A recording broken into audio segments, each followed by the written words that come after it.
अब हम बाबा की दूसरी संदेश को सुनते हैं। जब स्नेह स्वरूप बनते हैं, शक्ति स्वरूप बनते हैं, तो स्नेह का रिटर्न क्या मिलता है? तो बाबा ने कहा, स्नेह के रिटर्न की सौगात। शिव बाबा हमको प्यार देता है ना, तो स्नेह के रिटर्न की सौगात पवित्र और योगी बनो। अब इसमें क्या बाबा ने संदेशी को दिखाया, देखते हैं। आज जब इस देह और देह के देश से परे अपने सूक्ष्म वतन, जिसको ब्रह्मापुरी कहते हो, वहां गई तो परमात्मा बाप ने एक दृश्य दिखाया। बहुत बड़ी एक भीड़ देखी। आप लोग भी साथ साथ महसूस करते जाओ। बहुत बड़ी भीड़ देखी। फिर देखा जैसे कोई टिकट बांट रहा है और हर एक कोशिश कर रहा है, हम भी टिकट लेवे, हम भी टिकट लेवे। लेकिन थोड़े समय में देखा, कोई कोई को टिकट मिली और कोई कोई टिकट से वंचित रह गए। कोई कोई को टिकट मिली और कोई कोई टिकट से वंचित रह गए। जिनको टिकट मिली वे दिल ही दिल में हर्षाते रहे, और जिन्हें नहीं मिली वे एक दो को देखते रहे। वह टिकट कहाँ की थी? उस पर एक दूसरा दृश्य देखा। पूरी बात क्लियर हुई ना सबको? पूरी बात अच्छे से क्लियर हुई? भीड़ देखी, भीड़ के अंदर टिकट बांट रहे थे बाबा। किसी को टिकट मिली, किसी को नहीं मिली। जिसको मिली वो बड़ा खुश था, और जिसको नहीं मिली वो देख रहा था एक दूसरे को कि मुझे नहीं मिली, आपको मिल गई। तो ये सिचुएशन थी। अब क्या हुआ, देखते हैं आगे। टिकट के पर क्या लिखा था? एक बड़ा सुंदर दरवाजा था। जैसे टिकट को देखा तो टिकट के अंदर क्या देखा? उस पर एक दृश्य देखा। एक बड़ा सुंदर दरवाजा था जो अचानक खुला। जिन्हों के पास टिकट थी वे तो दरवाजे के अंदर चले गए, लेकिन जिन्हों के पास नहीं थी, जिन्हों के पास थी वे तो दरवाजे के अंदर चले गए। जिनके पास टिकट नहीं थी वे बड़े ही पश्चाताप से देख रहे थे। उस दरवाजे पर लिखा हुआ था, क्या लिखा हुआ होगा? Anyone can guess? ठीक बोल रहे हैं दिवेश भाई। आप में से कोई गैस कर सकता है उस पे क्या लिखा था? हाथ खड़ा करो। हाँ बोलो मालिंदर जी। स्वर्ग का गेट। करेक्ट।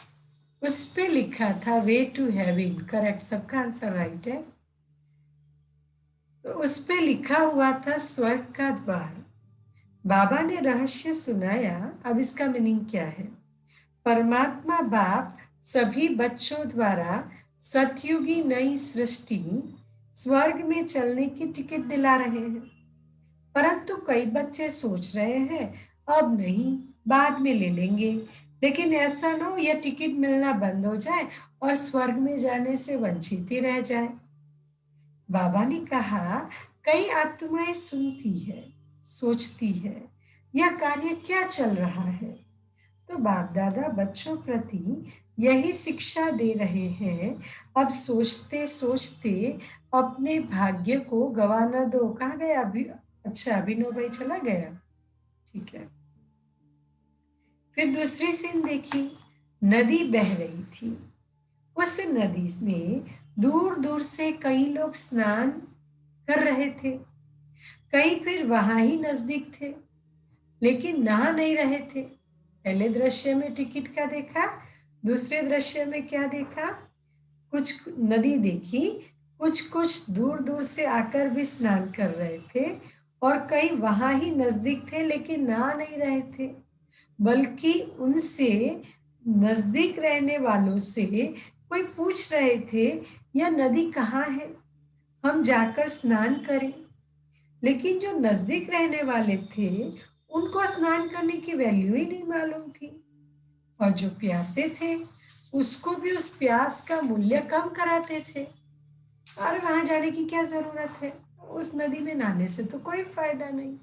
तो इस तरह कराते थे। फिर बाबा ने कहा, बच्ची, यह जो ज्ञान गंगा है, गंगा के नजदीक वाले आबू निवासी हैं। दूर दूर से आकर तो इसमें स्नान करते हैं, लेकिन यहाँ वाले इस महत्व को न जान उनको टालते हैं। जो दूर वालों को भी टालते हैं। मधुबन पांडव भवन जाते हैं, ऊपर देखा है ना दृश्य, एक और बिल्कुल राम राज्य है और आधे किलोमीटर की दूरी पर बिल्कुल रावण राज्य है। एक और बिल्कुल सतो प्रधान फरिश्तों की दुनिया, एक और तमो प्रधान की हर तमो प्रधानता वहां है। हर विकार वहां चरम सीमा पर है। तो नजदीक वालों को वैल्यू नहीं, और 4-4 दिन ट्रेन से आने वाले, विदेश से आने वाले लोग वहां आकर 5 दिन के लिए तड़पते हैं, 1 महीने के लिए तड़पते हैं, हमें रहने को मिले, 2 दिन हमको रहने को मिले, हम तपस्या करें। तो कहां से, लेकिन यहाँ वाले महत्व को नहीं जानते, तो कहां से ऐसे न हो कि इस भूल में रह जाए। इसीलिए बाप दादा के सब बच्चे, भले आज्ञाकारी बच्चे नहीं है, फिर भी बच्चे तो बाबा को ही प्रिय है। तो बच्चों को बाबा शिक्षा देते हैं, यह अमूल्य समय जो ज्ञान गंगा में नहाने को मिल रहा है, वह कभी गवा न देना। फिर थोड़े समय में देखा कि कईयों ने तो स्नान किया, कईयों ने जल को भरकर रखा, कईयों ने स्नान किया, फिर लोटी भी भर ली, लेकिन कुछ समय के बाद नदी ने रास्ता पलट दिया। जिन्होंने न नहाया, न भरकर रखा, वे औरों से एक एक बूंद मांग रहे थे, तड़प रहे थे। तो बाबा ने कहा, यह समय अभी आने वाला है। देखो, अभी लोग सामने से कहते हैं सेंटर पर आकर राजयोग सीखे, हम कहते सारी सेवाएं ऑनलाइन देते हैं। समझ में आई बात? तो अब लोग तड़प रहे हैं, लेकिन अब हम उन्हें नहीं बुला पा रहे हैं। Situation change. तो यह समय अभी आने वाला है। फिर बाबा ने सभी बच्चों के प्रति एक महामंत्र की सौगात दी। बाबा बोले, एक तो मुझ परम पिता की याद में रहो और अपने जीवन को पवित्र और योगी बनाओ। यही बाप दादा स्नेह स्नेह के रिटर्न में महामंत्र की सौगात सभी को दी। बाप दादा ने स्नेह स्नेह के रिटर्न में महामंत्र की सौगात सभी को दी। फिर 7वां, कर्म योग पर योग बल की जीत। कर्म योग पर योग बल की जीत, ये बड़ा वंडरफुल है। कर्म योग पर योग बल की जीत, एक अनोखा अनुभव। इस संदेश को भी सुन लेते, फिर 10 मिनट योग करेंगे। आज वतन में गई तो जाते ही क्या देखा, शिव बाबा और अपना ब्रह्मा बाबा दोनों आपस में बैठे थे। सोचो, साकार बाबा और साकार बाबा के अंदर शिव बाबा, दोनों के रूप अलग हो जाते हैं। तो जब दादी गई तो फिजिकली तो दोनों एक दिखे, लेकिन जब साकार बाबा के अंदर शिव बाबा होते हैं तो बाबा बिल्कुल लाइट का लगता है। तो बाबा और शिव बाबा दोनों बैठे थे और उनके सामने जैसे एक छोटी पहाड़ी बनी हुई थी। वह क्या थी? क्या देखा कि ढेर के ढेर पत्थर थे। इतने पत्थर थे, इतने पत्थर थे जैसे कि पहाड़ी बन गई थी, लेटस। जैसे ही हम पहुंची तो ब्रह्मा बाबा ने हमको देखा और कहा, ईशु कहाँ है? इतने पत्थर हो गए हैं। ईशु दादी बाबा के हर पत्र का जवाब बाबा सिंधी में लिखते थे, फिर ईशु दादी उसका हिंदी ट्रांसलेट करती थी और सबको भेजते थे। मैंने कहा, बाबा मैं आई हूं। तो बाबा ने कहा, ईशु बच्ची को भी तो साथ लाई हो ना। देखना ईशु बच्ची, मैं 2 मिनट में इतने सारे पत्र पूरे कर देता हूं। शिव बाबा तो साक्षी होकर मुस्कुरा रहे थे। इतने में देखा यीशु बहन भी वहां इमर्ज हो गई। बाबा ने संकल्प किया और वो इमर्ज हो गई। यीशु का चेहरा बिल्कुल ही शांत था। बाबा ने कहा, बच्ची क्या सोच रही हो? आज तो पत्रों का जवाब देना है। उसी समय जैसे साकार वतन का संस्कार पूर्ण रीति इमर्ज था। जो बाबा बाबा बड़ी स्पीडी काम करवाते थे। आज की बात कल पे नहीं छोड़ेगी। मतलब डाक से पोस्ट आई आज, उसका उत्तर आज ही दे देना। ये बाबा का नियम था। रोज 10 बजे जाना, 10 से 12 बच्चों के पत्र के उत्तर देना। निर्भर भाई अपना अनुभव सुनाते हैं। मैंने पहली बार बाबा को एक पत्र लिखा, 1 पेज का। बाबा ने मुझे रिटर्न में रिप्लाई किया 2 पेज का। फिर मैंने 2 पेज का पत्र लिखा, बाबा ने 4 पेज का रिप्लाई किया। फिर मैंने 4 पेज का लिखा, बाबा ने 8 पेज का किया। 8 तक का मुझे याद है। तो इस तरह बाबा हर बच्चे की चाहत को पूरी करते थे। तो फिर बिल्कुल साकार का संस्कार इमर्ज था। मम्मा खड़ी होकर देख रही थी। इतने में ही शिव बाबा ने ब्रह्मा बाबा को कहा, आप कहाँ हो? वतन में बैठे हो। ब्रह्मा बाबा बिल्कुल अपनी मस्ती में थे। फिर 1 सेकंड में ही रूप बदल गया। बाबा ने कुछ कहा नहीं, एकदम डेड साइलेंस हो गए। इतने में बाबा ने मुझे कहा, बच्ची ये पत्र खोलकर देखो। मैंने कहा, बाबा पत्र तो ढेर है। बाबा ने कहा, बच्ची इसमें तो 1 सेकंड लगेगा, क्योंकि सभी में एक ही बात है। इसके बाद बाबा ने सुनाया, सभी पत्रों में बच्चों के उलन ही है। अब देखना, बाबा बच्चों को रिस्पॉन्ड करते हैं। देखना 1 सेकंड में सभी को जवाब दे देता हूँ। बस इमर्ज कीजिए, कितनी मजा आ रही होगी। फिर बाबा ने लाल अक्षरों में यहाँ माफी की पत्र लिखा। पत्र में लिखा था, डिम्पल भाई सुन रहे हो ना? पत्र में लिखा था, मैं आपको भी देख रही हूँ। पत्र में लिखा था, क्या लिखा था? ब्राह्मण कुल भूषण स्वदर्शन चक्रधारी नूरे रतन बच्चों प्रति समाचार यह है, सभी बच्चों के उलाने के पत्र सूक्ष्म वतन में पाए। वह शिव बाबा ने ब्रह्मा बाबा को स्मृति दिलाई। क्या स्मृति दिलाई? कि तुम किधर हो, इधर हो कि कहाँ हो? शिव बाबा ब्रह्मा बाबा को याद आ गया, भाई मैं तो वतन में आ गया हूँ। रेस्पॉन्ड में बाप दादा बच्चों को कह रहे हैं, ड्रामा की भावी के बंधन में सर्व आत्माएं बांधी हुई है, सभी पाठ बजा रही है। उसी ड्रामा के मीठे मीठे बंधन अनुसार आज अव्यक्त वतन में पाठ बजा रहा हूं। सुना प्याली बहन?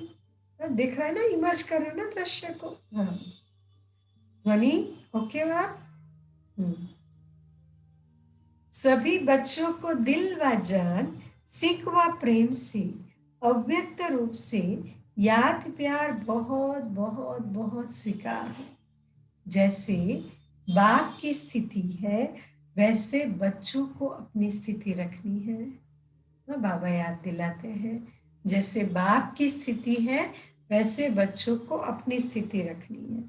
यह है बाप दादा का पत्र। फिर बाबा को हमने भोग स्वीकार कराया। बाबा बोले, बच्ची आज कुछ नए बच्चे भी पाए हैं, पहले मैं उन्हों को खिलाता हूँ। हाँ, सब नए बच्चे मुंह खोलो, पहले बाबा आपको खिलाता है। फिर वतन में बाबा ने सभी बच्चों को इमर्ज किया।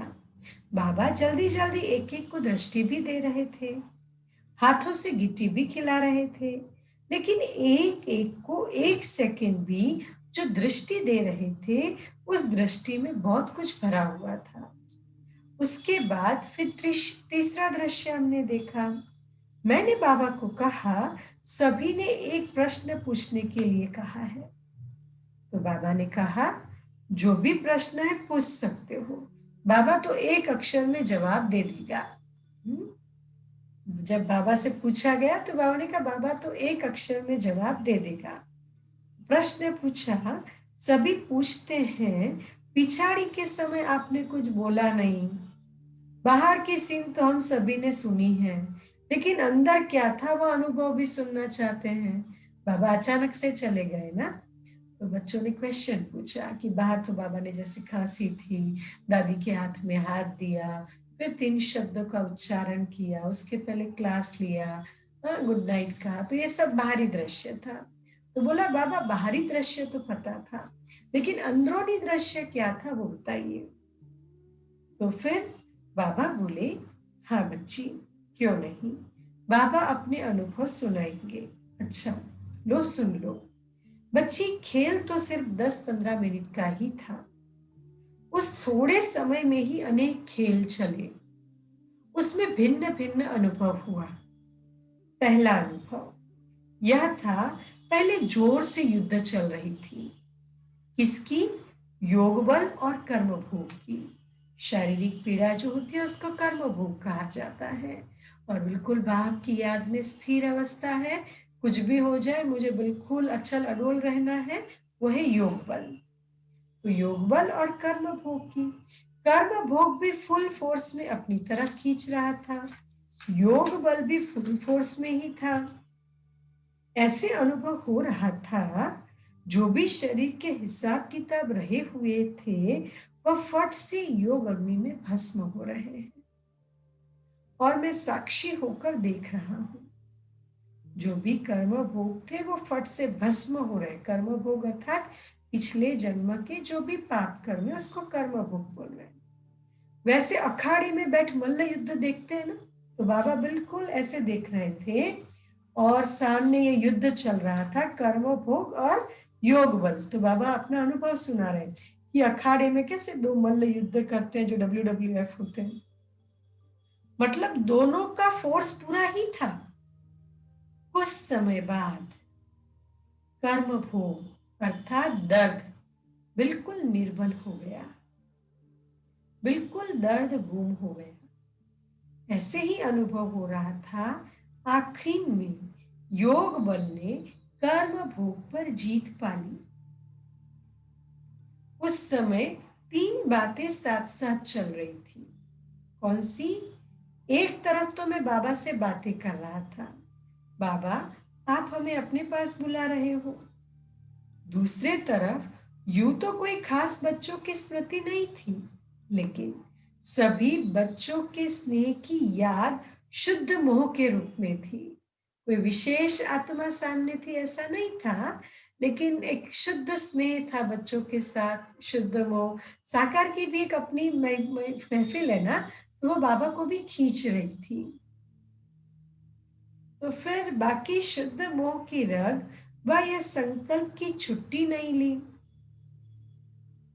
वह और कोई संकल्प नहीं था। तीसरा तरफ यह भी अनुभव हो रहा था कि कैसे शरीर से आत्मा निकल रही है। कर्मातीत न्यारी अवस्था जो बाबा ने पहले मुरली भी चलाई की, कैसे भां भां होकर सन्नाटा हो जाता है।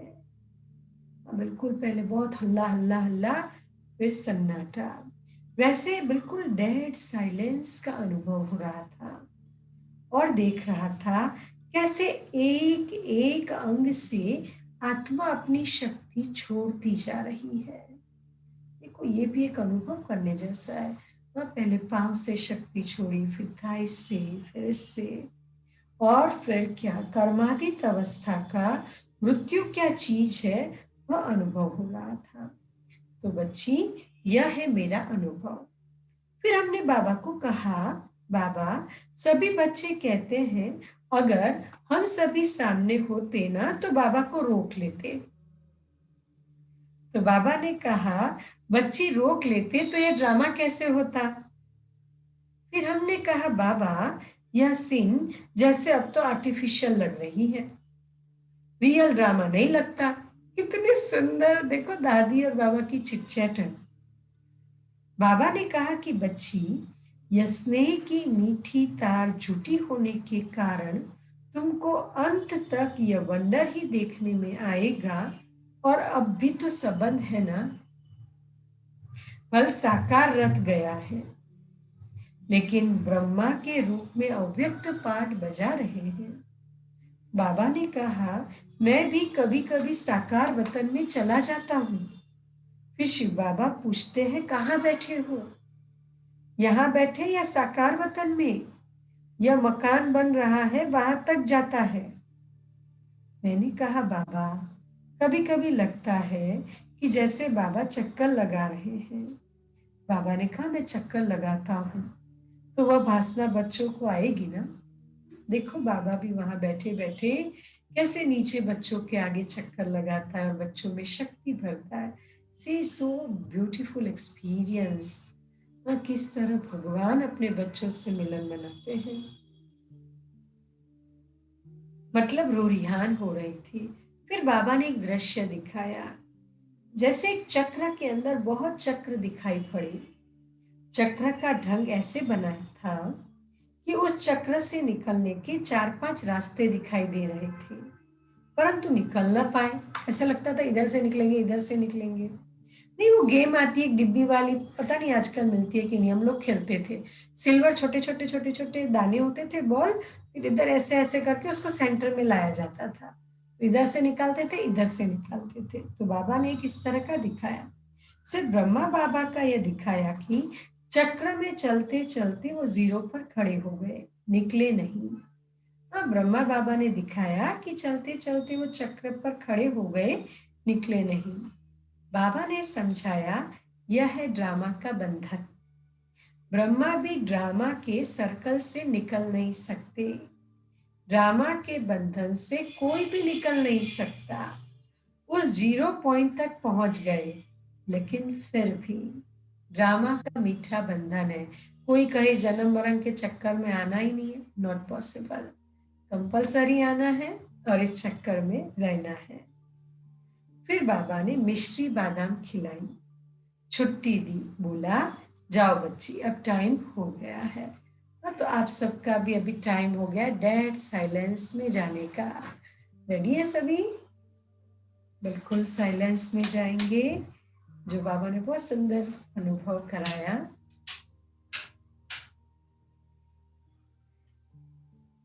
साइलेंस का अनुभव करेंगे, सिर्फ साइलेंस। तो सीधा बजेगा।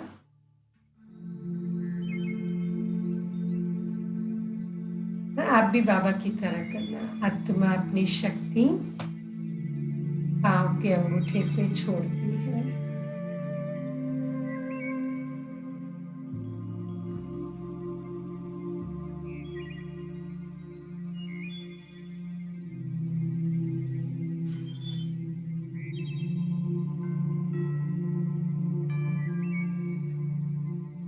धीरे धीरे घुटन तक लाती है।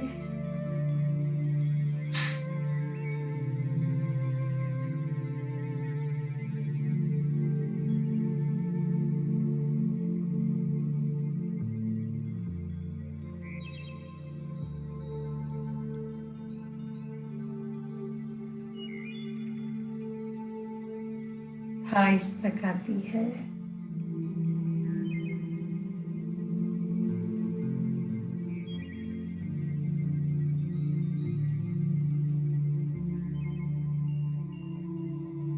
स्टमक,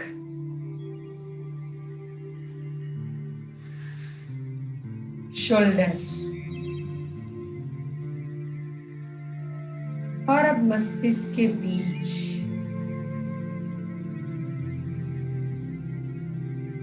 अब मैं आत्मा यहां से निकलकर साइलेंस वर्ल्ड में जा रही हूं।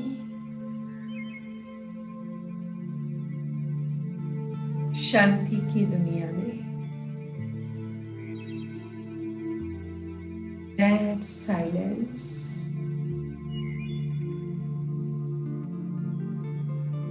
कोई आवाज नहीं।